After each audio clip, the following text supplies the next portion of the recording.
अथ द्वितीयः सर्गः। तौ तु दृष्ट्वा महात्मानौ भ्रातरौ रामलक्ष्मणौ परायुधधरौ वीरौ सुग्रीवः शङ्कितोऽभवत्। उद्विग्नहृदयः सर्वा दिशः समवलोकयन् न व्यतिष्ठत कस्मिंश्चिद्देशे वानरपुङ्गवः। नैव चक्रे मनस्थातुम् वीक्षमाणौ महाबलौ कपेः परमभीतस्य चित्तम् व्यवससादः। चिन्तयित्वा स धर्मात्मा विमृश्य गुरुलाघवम् सुग्रीवः परमोद्विग्नः सर्वैस्तैर्वानरैः सह। ततः स सचिवेभ्यस्तु सुग्रीवः प्लवगाधिपः शशंस परमोद्विग्नः पश्यंस्तौ रामलक्ष्मणौ।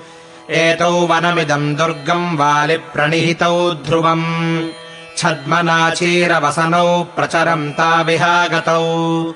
ततः सुग्रीवसचिवा दृष्ट्वा परमधन्विनौ जग्मुर्गिरितटात् तस्मादन्यच्छिखरमुत्तमम्। ते क्षिप्रमभिगम्याथ यूथपायूथपर्षभम् हरयो वानरश्रेष्ठम् परिवार्योपतस्थिरे। एवमेकाय नगताः प्लवमाना गिरेर्गिरिम् प्रकम्पयन्तो वेगेन गिरीणाम् शिखराणि च। ततः शाखामृगाः सर्वे प्लवमाना महाबलाः बभञ्जुश्च नगांस्तत्र पुष्पितान् दुर्गमाश्रितान्। आप्लवन्तो हरिवराः सर्वतस्तम् महागिरिम् मृगमार्जारशार्दूलांस्त्रासयन्तो ययुस्तदा। ततः सुग्रीवसचिवाः पर्वतेन्द्रे समाहिताः सङ्गम्य कपिमुख्येन सर्वे प्राञ्जलयस्थिताः। ततस्तु भयसन्त्रस्तम् वालिकिल्बिषशङ्कितम् उवाच हनुमान् वाक्यम् सुग्रीवम् वाक्यकोविदः। सम्भ्रमस्त्यज्यतामेष सर्वैर्वालिकृते महान् मलयोऽयम् गिरिवरो भयम् नेहास्ति वालिनः। यस्मादुद्विग्नचेतास्त्वम् विद्रुतो हरिपुङ्गव तम् क्रूरदर्शनम् क्रूरम् नेह पश्यामि वालिनम्।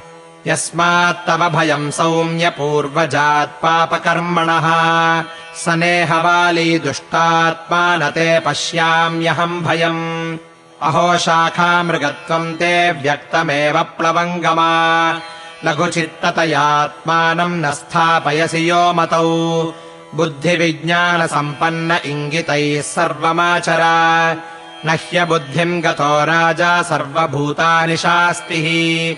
सुग्रीवस्तु शुभम् वाक्यम् श्रुत्वा सर्वम् हनूमतः। ततः शुभतरम् वाक्यम् हनूमन्तमुवाचः। दीर्घबाहू विशालाक्षौ शरचापासिधारिणौ कस्य न स्याद्भयम् दृष्ट्वा ह्येतौ सुरसुतोपमौ। वालिप्रणिहितावेव शङ्केऽहम् पुरुषोत्तमौ। राजानो बहुमित्राश्च विश्वासो नात्र हि क्षमः। अरयश्च मनुष्येण विज्ञेयाश्छद्मचारिणः विश्वस्ता नाम विश्वस्ताश्छिद्रेषु प्रहरन्त्यपि। कृत्येषु वाली मेधावी राजानो बहुदर्शिनः भवन्ति परहन्तारस्ते ज्ञेयाः प्राकृतैर्नरैः। तौ त्वया प्राकृतेनेव गत्वा ज्ञेयौ प्लवङ्गमा इङ्गितानाम् प्रकारैश्च रूपव्याभाषणेन च। लक्षयस्वतयोर्भावम् प्रहृष्टमनसौ यदि विश्वासयन् प्रशंसाभिरिङ्गितैश्च पुनः पुनः। ममैवाभिमुखम् स्थित्वा पृच्छत्वम् हरिपुङ्गव प्रयोजनम् प्रवेशस्य वनस्यास्य धनुर्धरौ। शुद्धात्मानौ यदि त्वेतौ जानीहि त्वम् प्लवङ्गमा या भाषितैर्वा रूपैर्वा विज्ञेया दुष्टतानयोः।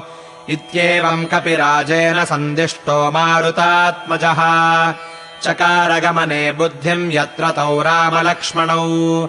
तथेति सम्पूज्य वचस्तु तस्य कपेः सुभीतस्य दुरासदस्य। महानुभावो हनुमान्ययौ तदा स यत्र रामोऽति बली स लक्ष्मणः। इत्यार्षे श्रीमद् रामायणे वाल्मीकीये आदिकाव्ये किष्किन्धाकाण्डे 2. सर्गः।